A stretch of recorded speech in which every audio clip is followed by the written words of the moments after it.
Vin. I'm sorry. If you would like to get your song reviewed, dear listener, there's the filthy capitalist option. As Sori says, $125 gets you straight to the head of the line. You don't have to be a part of the alliance. You don't have to be part of the group. Wait a minute. And the biggest thing is you don't have to wait. You hop, skip, and jump right in front of everybody. $125 gets you there. You do that 3 times, and you get mashed down to the $75 rate for perpetuity. Yes! Also, there is a band review option. So if you've got a band and you're trying to get your band some exposure, hit me up at villageXchange@gmail.com, and I'll show you the details about how to pull that off. You can also jump on Patreon, and there is a option on the tiers to be able to get your band reviewed. Yep. Obviously, we can't lie to you, so we can't guarantee a positive review. Get what you get. It's just rubbish. Rubbish. Rubbish. That's British for garbage. My favorite is a community option. $1 at the gate gets you in at Patreon. You get to join an alliance. The alliance joins their points together, and that helps determine what songs that we do. The alliances hang out on Discord. Message me on Patreon to get the link. And they do all kinds of other cool things. They do Minecraft, Dungeons and Dragons. Yeah. It's really a community within the community. Anybody can go on the village, facebook.com/Vin and Sori. There's 160,000+ people on the channel. What's cool about the Discord is that it offers a real opportunity for community connection, friendship, that type of thing. And it's on Discord, so if you're not a Facebook person, it's for you. You start off at $1. Right. Plus you get exclusives. Sori and I are working on a song.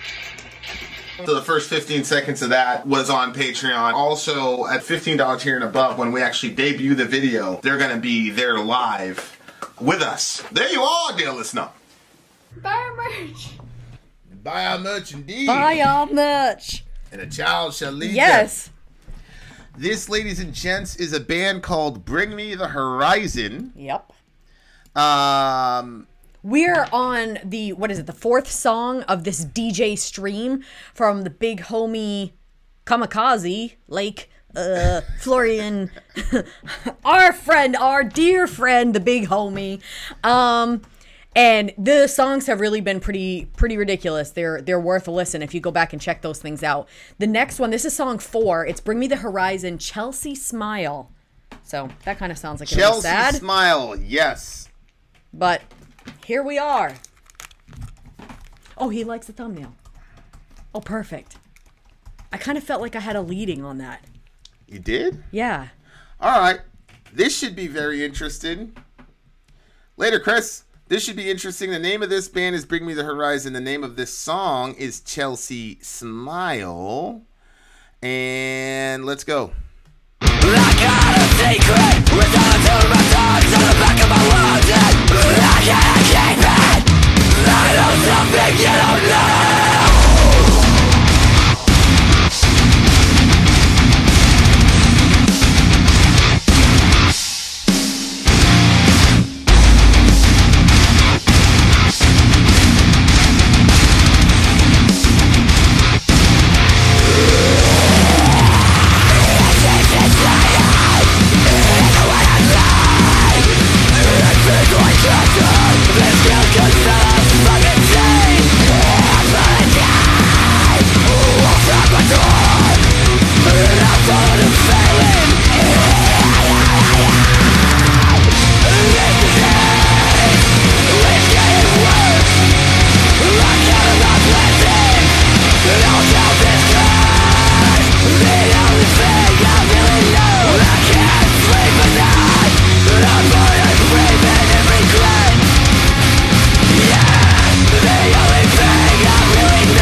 Man, wouldn't it be crazy if there was like this camera option that would like pan out when you needed it to, and we could just stand up and start like moshing around? That'd be great.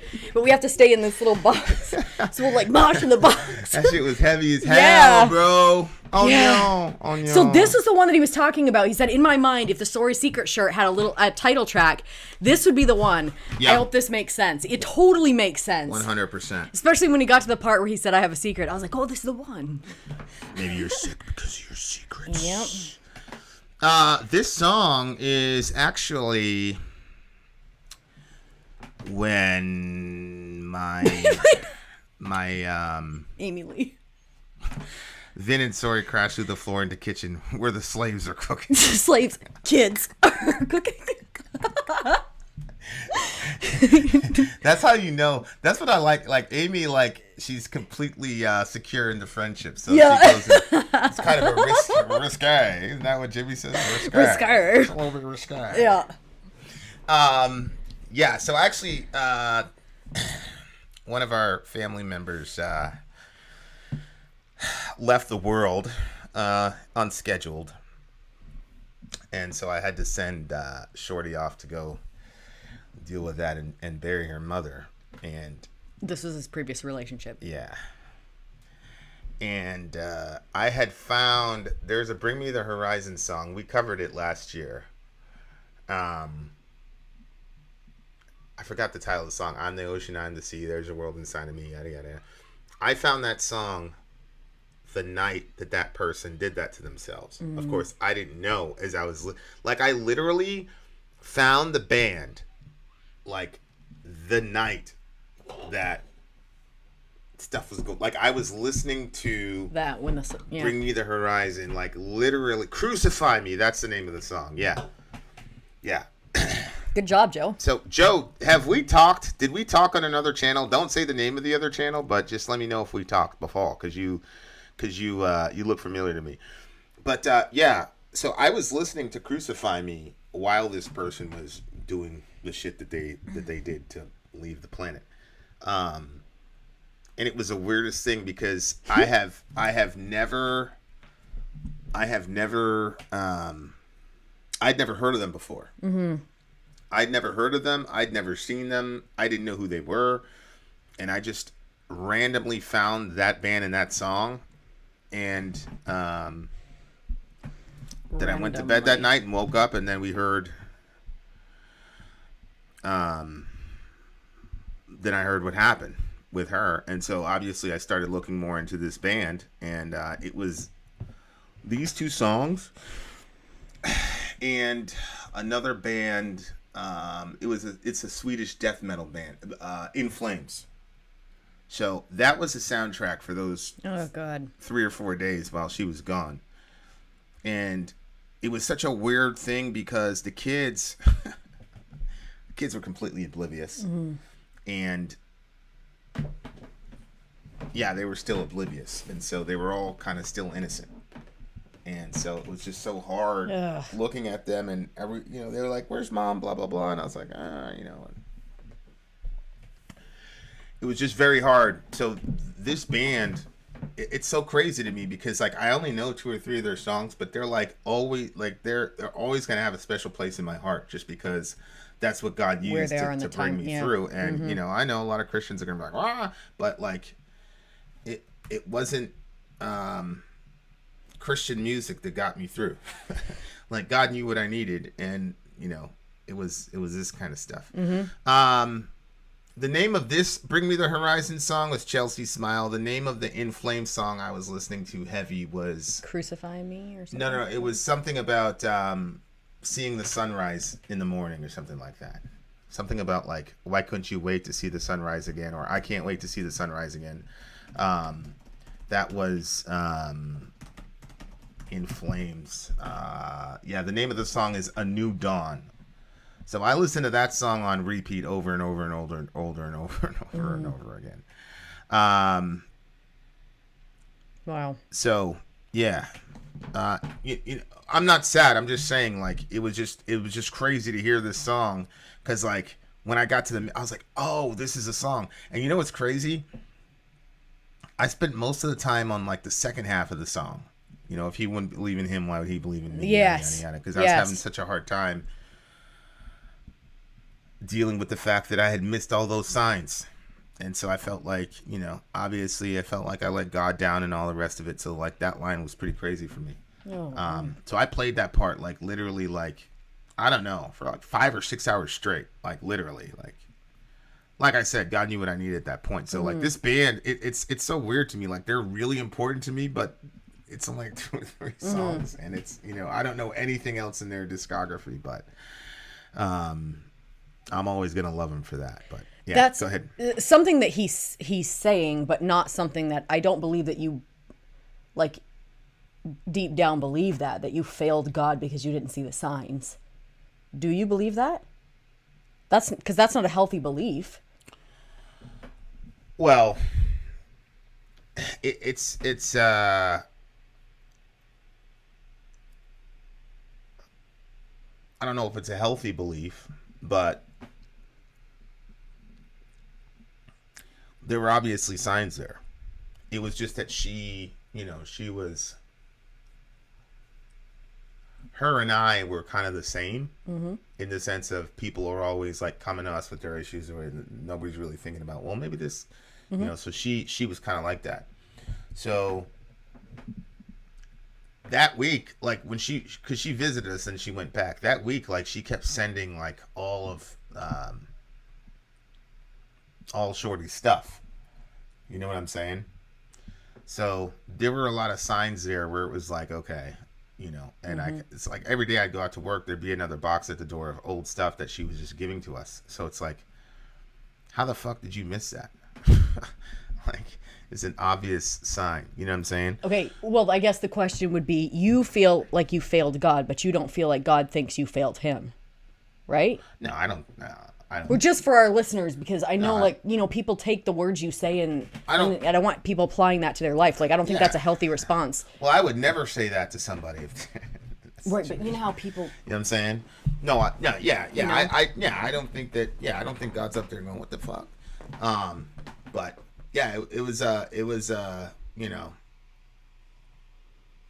And it's one of those things that is not rational. It's not part of the rational mind. It's a spiritual issue. It's just something that, you know, I'm never really going to ever have peace with that situation until, you know, I'm out of here. So I can, you know, it's just one of those things where it's like, man, you know, like, and like I said, I've lost other people in pretty dramatic ways, but it's you signed up for it. You know what I'm saying? Like, we all knew, we all talk about it. We don't joke about it. You know what I'm saying? Yeah. Like, that's completely different than somebody in your family and you missed, you know. Yeah. And it I will say a good byproduct of it though has been like, I'm very big about watching people's mental health and the mental health of the people around me, mental health of the people in my circle, make sure that they're good. You know, like that is a big consequence of being in that situation. You know what I'm saying? So, yeah. What's up, Stefan from Germany? Good to see you. Long live Deutschland. You know, and this guy, he's got some issue with guilt, or I don't even, you know, like that's the other thing is like, I don't even understand the term for how I feel about the situation. Like, it's a completely kind of different type of emotion. It's like, if I just woulda, but it's not guilt. You know what I'm saying? It's hard to explain. But this guy, obviously, he's dealing with a bunch of guilt. You know, and the thing is, he's like, he's got a secret, and it's at the tip of his tongue. He can't say anything. You know what I'm saying? So, you know, and the name of the song is Chelsea Smile, which I guess is when you cut someone from ear to ear. Is a Chelsea smile, kind of like the Joker. Oh my gosh. Yeah, that's what that is. So, you know, he's dealing with a lot of guilt or regret or whatever, and he's having a very, very hard time. So he says, I may look happy, but honestly, my dear, the only way I'll really smile is if you cut me ear to ear. So that's the Chelsea smile. That's the name of the song. Yeah. This part, it sits in silence, eats away at me. It feeds like cancer. This guilt could fill a fucking sea. Pulling teeth, wolves at my door. Now falling and failing is all I know. This disease is getting worse. I counted my blessings. Now I count this curse. So, like, I hit a point in my life where I felt like there was, it's the weirdest thing because unless you've experienced it, it doesn't make any sense. It's kind of like when you're falling in a dream, but you're not really falling, so you don't even understand why you have that feeling of falling because you're literally laying in your bed. Right. Like if you woke up and you were on the floor, you'd be like, oh, that makes sense. I fell out of my bed. That's why I was falling off the building. Yeah. But it's not like that. You wake up and you're in your bed and you might be sweating in your bed. And so you're like, where did that feeling of dropping that drastically come from when my body was not in motion? And so sometimes circumstances can lead you to the point where you feel like, and this is where I had gotten to, where it felt like there's literally nothing, everything beneath me is gone. Like, yeah, the ground was still there, but there was something that was not physical, that was something that I was relying on that was broken and completely gone. And so I felt in a sense like I was falling down this dark hole that had no ending. And, like the Alice in Wonderland sort of like tumbling down and like, is there going to be a bottom to this? Is there what? Like I need a foundation. I need to grab one of the roots on the side of this hole I'm falling down. And it was, you know, I hate to sound like, you know, I'm trying to cram something down anybody's throat. That's not at all what my intention is. I'm just, you know, speaking of my personal experience. And when I was in that situation and I felt like there was nothing beneath me, I thought there's a couple verses in the Bible that talks about Jesus being a firm foundation and the idea or the thought or the rock. And that when the storms and everything comes against you and beats upon your house, like it's not going to fall because it's founded on the rock, which is Jesus Christ.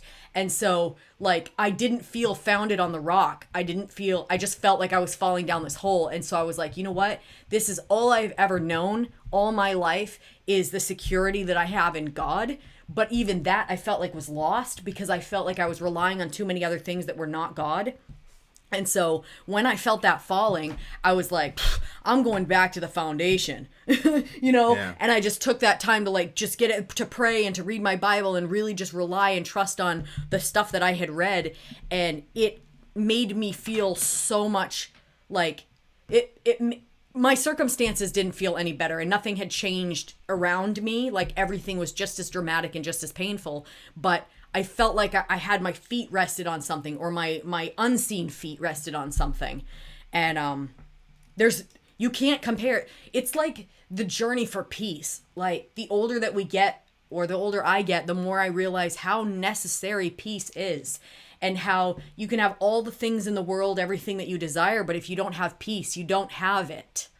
And so you're still going to feel that searching sort of, but this guy was obviously like, when you can't sleep at night, buried and breathing in regret, like, that's no way to live. Yeah.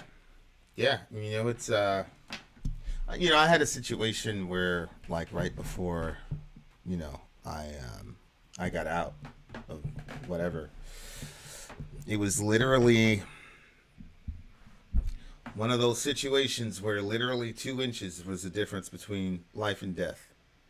2 inches were the difference between, you know, having a fun night where everybody's laughing and or having a night where you say, okay, who's going to tell so-and-so? And those are just the worst. But again, like, you know, it's one of those things where what he did, we'd all done it before. Everybody's done it. You know, it's just one of those things where it's his time, man. It is what it is.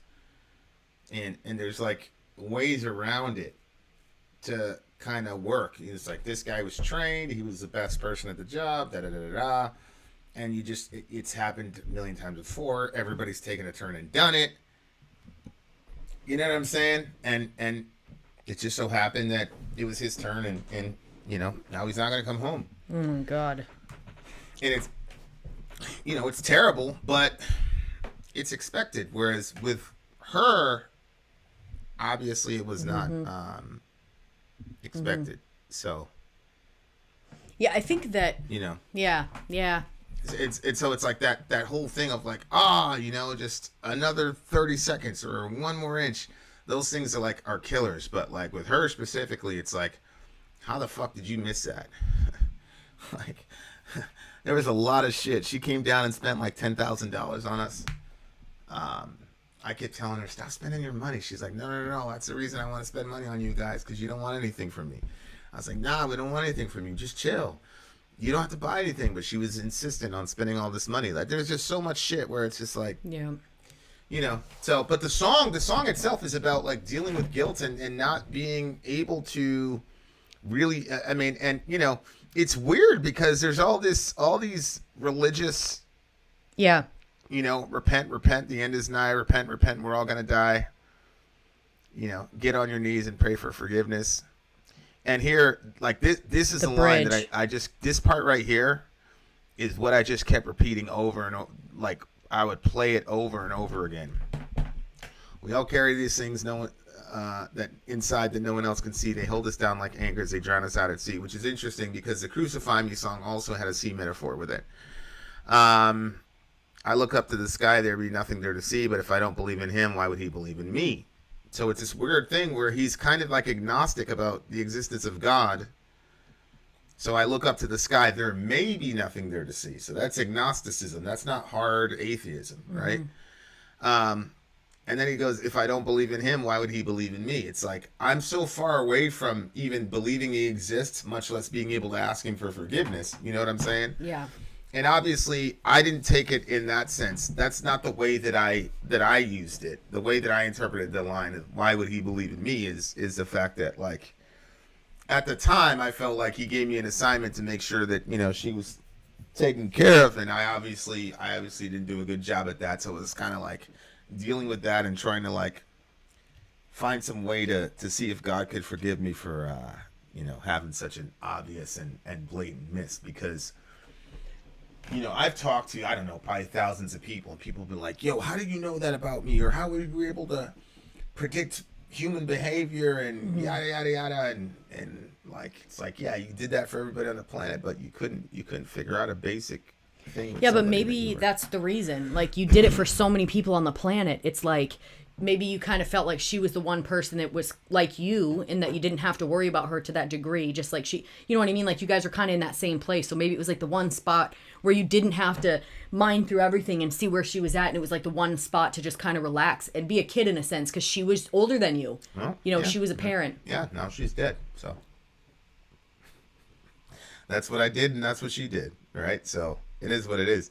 But the song was really, really important to me. But I mean, the song really isn't about my issues. I mean, the song is about dealing with forgiving yourself, really, and how that relates to, you know, I dealing do with think God. secrets, holding them inside, like that, like the Sori secret, you know, maybe you're sick because of your secrets. It has a bad, you know, confession, you know, in a Christian sense, but yeah, just even in a regular sense, like, it's healthy to get stuff off your chest and not carry stuff around. Yeah. But God did a lot of, you know, soul work for me in that situation, especially with this song. There was a lot of stuff happening with me and God while that song was going on. Oh my gosh. And it was really cool because I never got from God, like, I forgive you. Because it was one of those things where he was like, I'm going to let you go through this, but you didn't do anything wrong here. But I'm going to let you go through this because you have to. You know what I'm saying? Like, Yeah. so it's anytime I talk about like that inner stuff with me and God, it's very difficult because Yeah. there's like literally no words for it. And it's not like, when I talk about it, it sounds like a long protracted conversation, but it's really half of a second. Yeah, I know what you mean. You know what I'm saying? So it's one of those things where he's like, all right, you're gonna need this as a vehicle to kind of get the shit out of you and ventilate and all the rest of it. And he was just kind of there, like, all right, man, I'm listening. But it wasn't like one of those things where it's like, yeah, man, you definitely need, because there's been times I fucked up and he's like, yeah, you definitely need forgiveness, man, for sure. But it wasn't one of those things. But he also knew, it's kind of crazy, like, you know, when you're in a relationship with God and he knows you, he knows how to get at you. So he knew not even to say anything to me about, oh, don't feel, you know what I'm saying? Like, because he knows me. So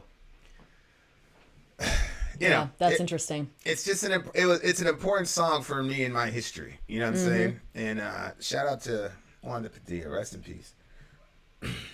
But yeah, good song, really, really good song. You know, at the end of the day, like everybody has those. You know what I'm saying? Like we read the Telltale Heart, Edgar Allan Poe in school, and I was like, yo, it's a guy who did this murder and he buried the heart under the floorboard, and the cops were showing up because he was missing or whatever, and the guy kept hearing the heart under the floorboard, and Hearing it.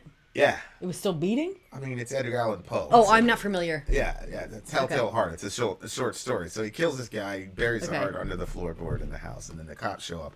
And the cops at the time were not suspecting the dude at all. They were just, going through their questions. But every time they'd ask a question, the heart would beat louder and louder. And then he basically got to the point where he's like, I know what you guys are doing. You know what you guys are doing. Fine. The guy's heart's right there. You guys knew it the whole time. And the cops were like, yeah, whatever. And they had no idea. But it's just a classic story of how guilt works. You know what I'm saying? And projection and all the rest of it. So, So was the heart like literally? I understand it's not a real story, but was it literally beating out loud? Could the cops hear it too, or was he himself the only one that could hear no. it? It was all psychological. The cops could hear it. Nobody could hear it. Okay. No. Yeah. Okay. Well, But he was convinced that it was that loud. He was convinced that they could hear it and everybody knew what he did. Yeah. You know what I'm saying? That's why, like, that joke, like the pastor, he'd go up to people and be like, I know what you did. Yep. and he'd be like, you might as well Yep. confess it now. And that's such a crazy tactic. Sorry for the Edgar Allan Poe spoilers, but anyway. This song is a silent count for me, for obvious reasons. Really, really good song, though. And I don't know if it's appropriate to say it's one of my favorite songs of all time, but this song is up there with Got the Life for me. Oh yeah, I could see that. So I discovered Korn and Got the Life at a very specific time in my life when I needed it, and this is also, that for me. And that entire record is probably a classic because, like I said, it has Crucify Me on it. So I'll probably check it out. But yeah, this is a very, very, very important song to me for sure. 9.8 for me. Silent count for me. Really, really good pick though. Really good pick. I love this jam. Vin out. Sorry out. Gone.